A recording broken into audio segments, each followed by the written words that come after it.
Hello and good finally Friday evening, everyone. My name is Ren Wadsworth, filling in for John Martin, kicking off the show. You can see her there right on your screen right now.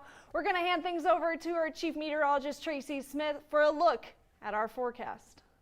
Hi there, Ren. Well, so far we have been looking at a couple of scattered showers and thunderstorms, and some of them more on the strong to severe side.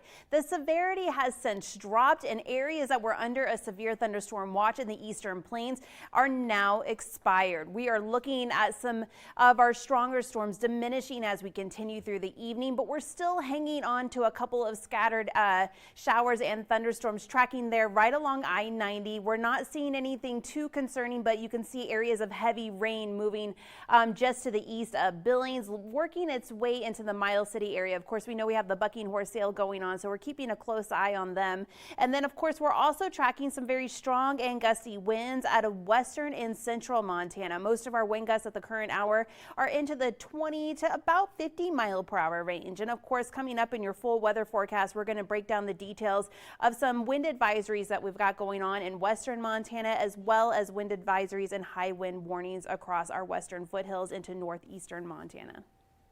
Tracy, thank you very much for that. As summer gets closer, the Public Affairs Office at Yellowstone National Park wants to remind us that elk calving season has officially begun. With this in mind, park officials are offering some tips to keep in mind to keep everyone safe. The officials say you should be at least 25 yards away from an elk, as cow elk are more aggressive during this season. And if they're running towards you, run and try to find a tall barrier to hide behind. Lastly, add that attacks can be spontaneous, meaning you should always be aware of your surroundings. If you're planning to travel to the Bozeman area next week, be aware that MDT is planning to do some repaving work along I-90. MST says the I-90 eastbound off-ramp at the Main Street interchange will be closed on Monday, May 20th.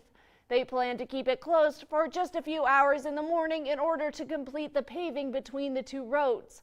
The road will reopen as soon as it is safe, but drivers are encouraged to find an alternative route if they have to travel through the area at that time. How do we put a value on our park system, specifically city parks here in Billings?